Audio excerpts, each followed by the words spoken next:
Police officers. Police officers are there to protect the public and uphold the law. But did you know that over the last 5 years, there has been at least 189 police officer convictions across 12 UK police forces? This is the Cop Conviction Top 4 Countdown.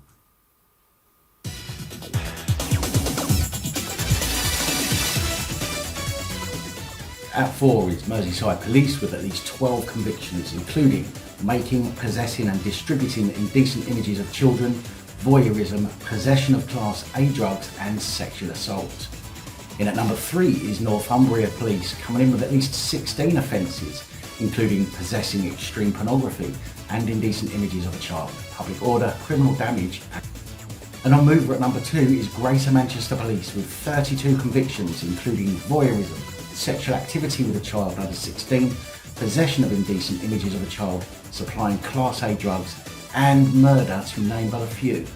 And still number 1 is Northern Ireland Police Service, which had the worst record with at least 57 offences committed by serving officers, including possession of a loaded firearm while drunk, supplying Class B and Class C drugs, and selling counterfeit goods.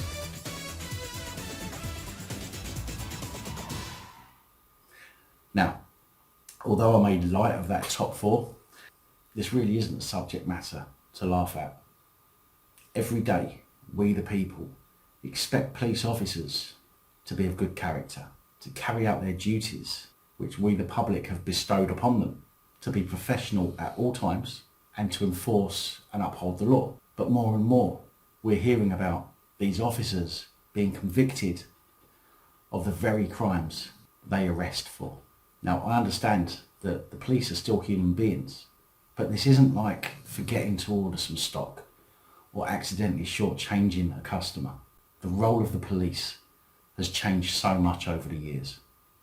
It's astonishing the lack of respect the police force has now compared to when Sir Robert Peel, who is regarded as the father of modern policing, formed the Metropolitan Police Service in 1829.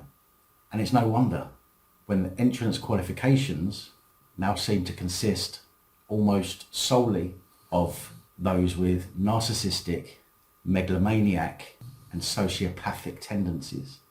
Take ex-Greater Manchester Inspector Darren McKee, who was sentenced to a minimum of 19 years after being found guilty of murdering his wife, Leanne, in 2018, before dumping her body in a lake.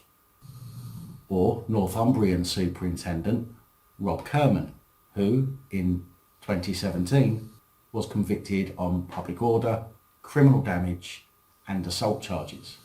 Even the Ministry of Defence Police are not exempt from this type of behaviour, as one MOD officer was convicted of sexual assault, while another was found guilty of using a disabled badge in 2016.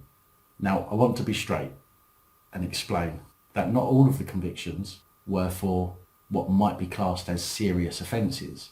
In fact, almost half of the 189 convictions were for driving offences, including drink driving, driving without an MOT or insurance, dangerous driving, failing to stop at the scene of an accident, and some were even convicted of even minor offences, including having no TV licence. Now, these figures only represent a small percentage of the police officers employed across the country, and many incidents will not have been reported as they would have been dealt with internally. But we, as society, rightly expect those who enforce the law on us to also be held accountable to those very same laws, and we expect those same officers to be held to the highest standards.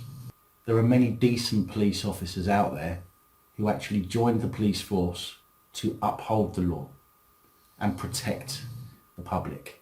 But it seems that more and more people are joining the police force for the ego boost, as can be witnessed in some of my videos and many others across YouTube.